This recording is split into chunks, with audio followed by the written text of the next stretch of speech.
Hey guys, so I said I'd start doing more of these little bit of retrospective look back at our own raid content since typically I'm looking more at other stuff and I think it's important to look inward sometimes, right? So let's just go ahead and talk a bit about this GDKP Naxx that we had last week. Pretty quick turnaround as far as like the login call was made and I was pretty impressed at how quickly people were ready to go. Tuco's up at the lantern and he does a good job with the AoE shout. Glad to see all the mages besides one get bopped. If you don't get bopped here, just be ready to lip. We want to have full aggression when we're doing this double pack here. Tuco waits for a second and then does a perfect AoE shot once they're all together. So looks like maybe one of them was loose. A tank just needs to be ready to taunt one or two of them. But yeah, very good opener here. And then we unboon, and I felt like our Spiderwing just flowed really well. I was really pleased with how Spiderwing felt. Um, Clean, clean, clean, clean, clean, clean, clean, clean, clean. Because we have four paladins, looks like three of them bopped previously, and then we bop a couple of them on later here. So bop is a pretty short cooldown. I like that our paladins use it freely. I never really manage that coordination between the mage and the paladin. It's just something that they develop amongst themselves, and pretty pleased with how it went. Good pulling through this Fairlina area. Felt clean, nothing super scary. Nothing scary on Fairlina. This whole area went well. We're just continuing to move forward. Good pull here. We had control and good movement. Probably should have just pulled the spiders quicker. The way that we like slowly inch forward, eventually we just social them right here. Should have just killed them a little bit sooner with our raid power. I really never like to try and sneak around things. I'm much more lawnmower mode where we just mow forward and kill stuff quickly. So good setup for Mexna. I always start on the right side, and then the melee start on the left side so they don't parry haste me. We had plenty of time to kill this before the web spray, so DMF definitely can feel that pump. And yeah, overall pretty clean and comfortable at the start here. Death Knight trash. I think we had one really scary moment here, right? Is this where it gets scary? Let's just watch this pull for a second. So we always want to make sure both the captains die. Maybe it was the previous week and I'm thinking of something different. I feel like it got scary around here, so we'll just be paying attention for a second. Yeah, the captains, this got really sketch. I was clenching hard here. So we just need better focus on Skull and X. Whatever it takes to kill these two captains before they spin. Felt like the raid was a little bit behind here too. Like if you look at where all the melee are, they have like a second of downtime here where no one's hitting much. So we walk in and then like it just felt a little bit delayed here in terms of our damage on X.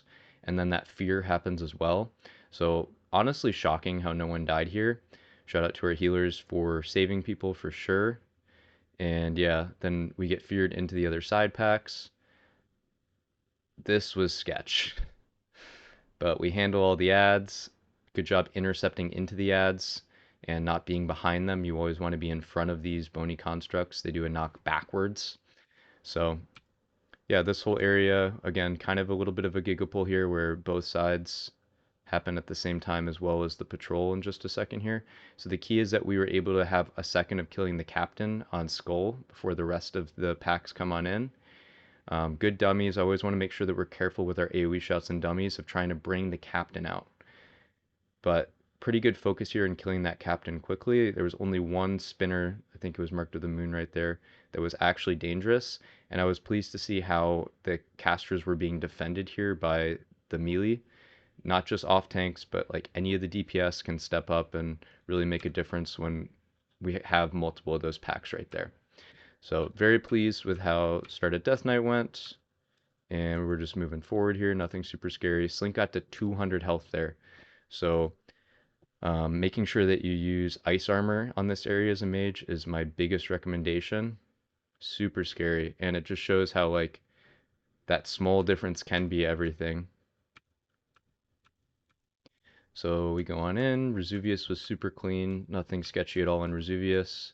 This trash here is clean. We just pull one at a time, move forward, move forward. And now we're on to Gothic. Not much to say with Gothic, so just gonna skip past that quickly. Boom, boom, boom. Chill, chill, chill. Easy peasy. So practice the gate pull. Quickly gets through it. We don't do Gothic pulls, but I always do like to see the hunter just be able to get through. I think it's good practice. So always cool with that as the hunter doing that. And good movement here. I thought that we handled this trash pretty well. And this is where it got sketch. So this was our second scary trash time.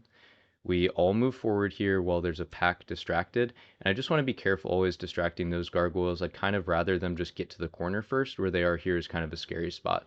If they're all the way in the corner of their patrol, it just feels safer. And I guess a rogue might have been in stealth. They have a little bit farther detection and stealth. So this got really sketch. We have ghouls that are enraged. We pulled the spirit as well. So enraged ghouls, we have to turn and kill these gargoyles. At the same time, enraged ghouls have to die. So this combo here was pretty sketch. But I thought that we had a good blender mode here of just stacking everything together and blasting it all down. And yeah, healers really held it together and did a good job of making sure no off tank died. In that circumstance, being able to stun the ghouls is really powerful from the paladins. And yeah, so we hugged to the left hand side, we swapped sides that we were on, pulled this first pack, and then we were ready for the second. I was a little afraid those ghouls might come with us and then it might be super hairy, but we handled this well here, instantly killing one and then the second guardian. Casters were a little bit close, but there wasn't really much room for us to work with here. Again, this was a little bit sketch. Good pull from the hunter of how quickly he did that. In this circumstance, you really can have no hesitation with how close that pack is. You just have to be ready to go, and he's pulling it instantly, and good gameplay. Very pleased overall with how this went. So you see here we were able to finish off the Guardians before the next pack comes in. We got death coiled into the acolytes at the same time as the ghouls spawn. So this like 2 minute stretch right here was definitely stressful. In this circumstance, again, when we have enraged ghouls, I really need to make sure that those enraged ghouls are taken care of. Was glad to see the focus there of finishing off the enraged ghouls at the same time as the acolytes were dying. So we just kind of blast through it and handled that well. Four Horsemen was solid. We send a couple people on Ziliak as melee DPS throughout, so Ziliak gets chipped away. And by the time Mograine dies, Ziliak is almost already dead. So then we finish up Blamo, and Ziliak has 5% health left. So the way that we distribute our resources so everything dies around the same time is working really well, while still making sure that Mograine is our focus, since that's the hardest hitting boss and the most likely area for us to fall apart with having a tank death. All this trash felt really comfy, just kind of flowed through this area. Casters did a really good job on the slimes this week. We didn't really move at all, so impressed with our range DPS there. We pulled the patrol as well. All these packs went well. We went pretty quickly from one to the next, and we had a good ID when it was like all belchers, so it made us feel really safe to be extra aggressive here. When the gray mobs, the retchers, are in this room, they are much more dangerous with their knockup and their AoE damage, so it's just something to be more aware of. Mages did get a little bit sketched there, but the priests in their group took care of them, and easy peasy.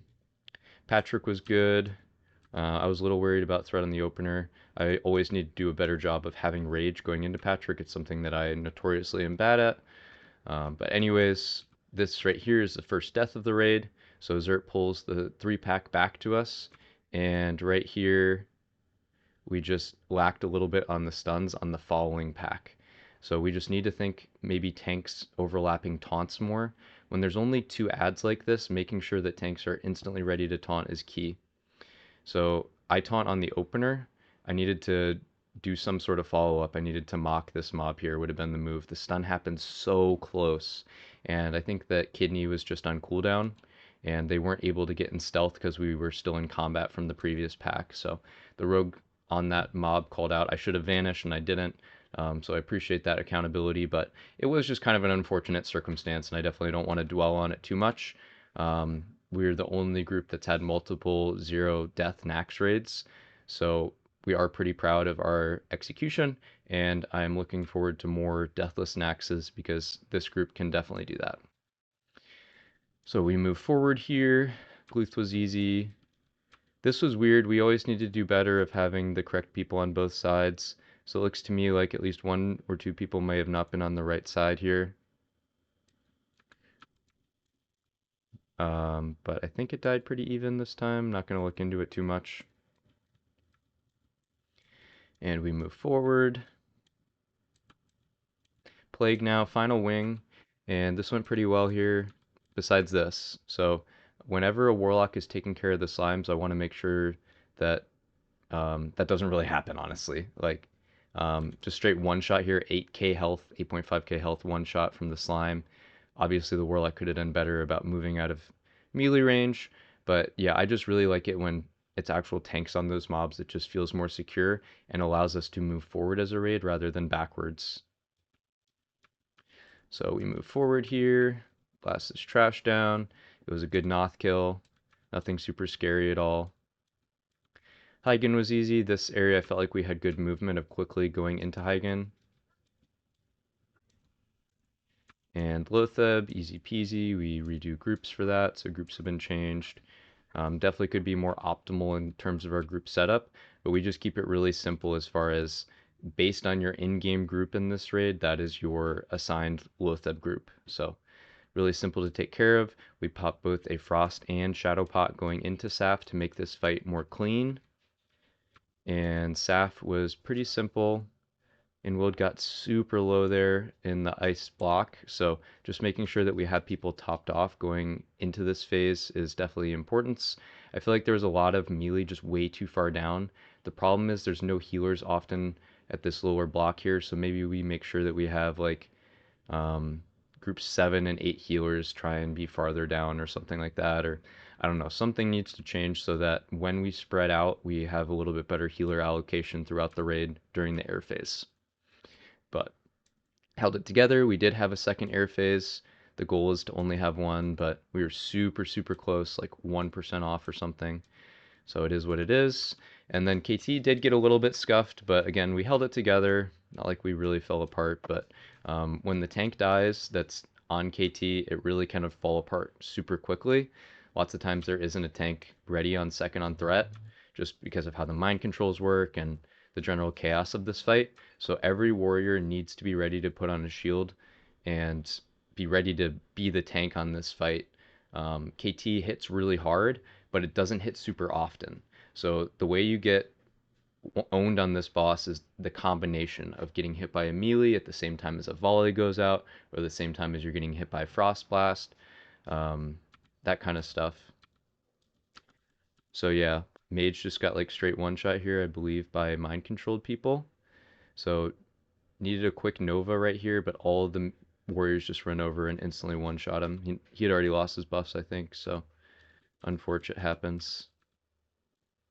So we continue forward here. Melee did a really good job of keeping all of the frost blasted people alive. Sorry, the healers did a really good job of keeping the melee alive is what I'm trying to say. And this is where it fell apart a little bit at the end. Final 20%. We needed to have better control of the mind control people again. That really was the main thing here, is that those mind control people just quickly owned other people. And you see here, I just got boom, boom, boom, dead.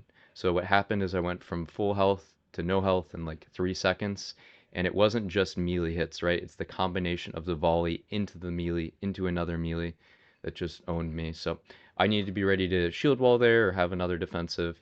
I'm not sure at this point if I had Stone Shield still active during the second part of the fight. That's something that the tanks need to be more aware of, especially me, is just being ready to use that additional Stone Shield. But besides a couple deaths on KT, overall really pleased with this raid and looking forward to more of them. So thanks for watching, guys. GG's.